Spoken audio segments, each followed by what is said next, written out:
Okay, members and friends, I'm trying to do a little bit of research here, you know. I'm cleaning house and putting things away and, you know, trying not to panic. I'm on day 4 or 5 now, going on, well, today's the 19th, right? Today's the 19th of November.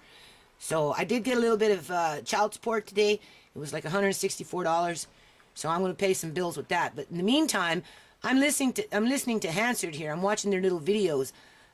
One of the reasons I kept cable was because I was hoping that they would have their debate in November, but they canceled it, right? Or this fall.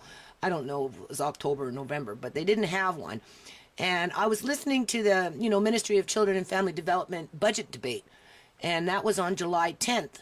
And I'm trying to find the next sitting. They never gave a specific date. They just said the next sitting.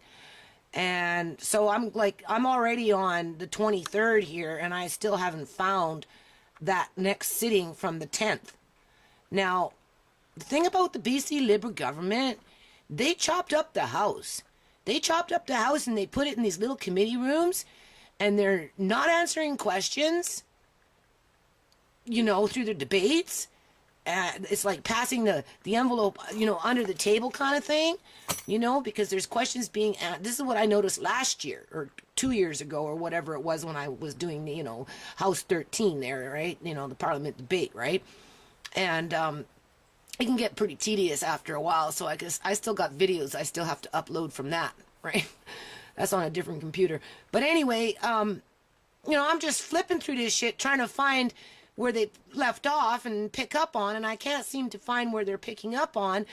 And, you know, there's nothing here to suggest what they're debating about. So I just turned this on, and, you know, they're debating something here. I don't know what the hell they're debating. This is debate on budget estimates of Ministry of Natural Gas Development. Okay? And then all of a sudden I seen Rich Coleman, right? And my kids used to like him. Right? They used to like him a lot, actually. We thought he was, you know, pretty personable. And he's up on here answering some kind of question. I don't know what the question is, but he's talking about transition houses and you know, shelters and that kind of thing. I don't know how that relates with the gas, but just let's see. Where projects are in communities, how many units were the transition houses in? How does that have to relate to natural gas being piped in from Alberta? Where's the transition houses in overtime? The transition house is what? Oh, sorry. Here we go. I'll just go like this. Because I'm really trying to understand this. Obviously, I can't find the other debate. Because what I've noticed, I think, is they're mixing this stuff up in here. They're not logging what it is that you know, what you're looking for. Because they want you to hunt for it. Because in my opinion, they're just trying to hide it.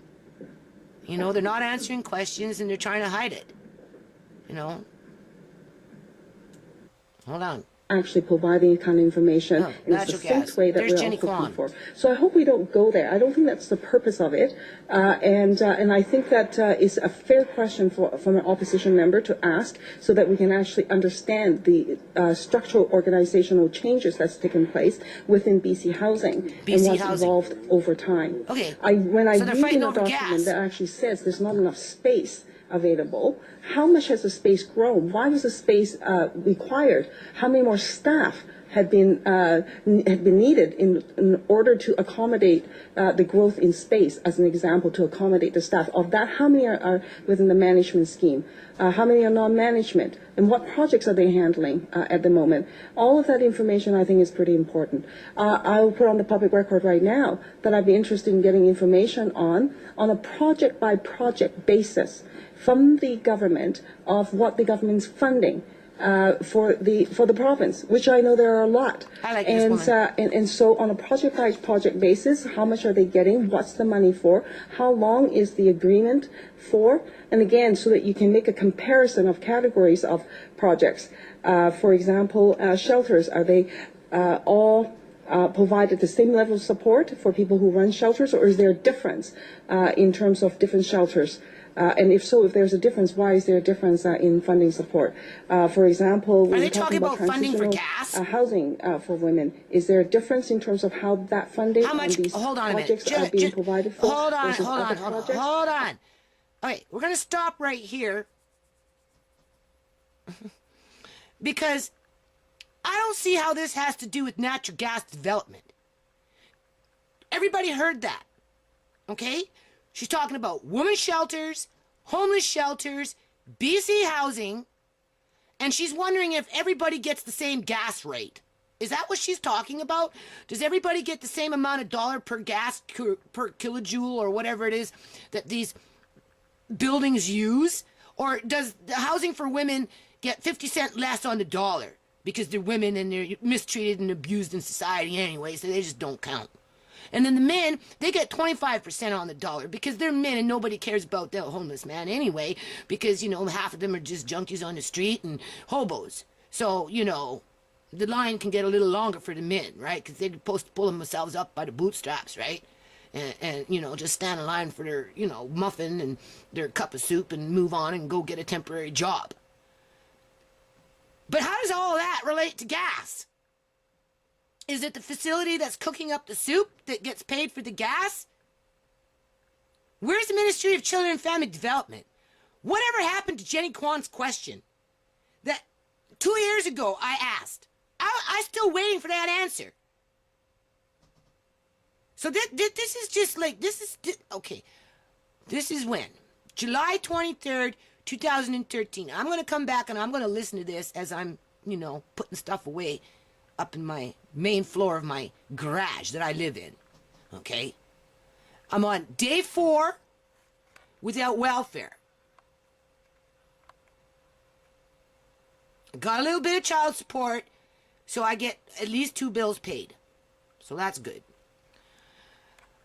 I don't understand what's going on here. Like, honest to God, I don't see how what they are talking about relates to natural gas development. It seems a little shisty to me. I'm going to come back to this. This is the 23rd. Hold on. This is what I'm looking at right here. I'm trying to find the debate from here. The ministry, can you hold on a minute? You guys have to understand my eyes are going on me. So it's hard for me to move them around and focus. Where's that mouse? There's the mouse. I'm looking through glass on glass on glass as my eyes are getting worse and worse and worse. Okay, there we go. Right there. Let's just zoom in on that.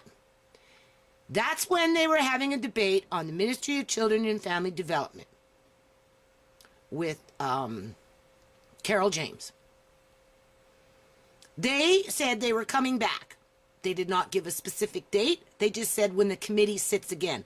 When the committee sits again. I'm looking for that. I can't find that. Instead, I go through this side and I just click on these, looking for what I'm looking for. So finally I get up to over here on the 23rd. Where are we? Here we are. Okay? I click that shit on. I can't remember if it was C or A. But anyway, because I'm looking for what I'm looking for, right? I can't find it. And then what do we find? We find Jenny Kwan having a debate with Rich Coleman under the Ministry of Natural Gas Development, talking about homeless shelters, women's shelters, transition houses, BC housing, and what's everybody's portion of the pie per kilojoule, assuming that we can get that gas to them. Anyway, I just wanted to point that out.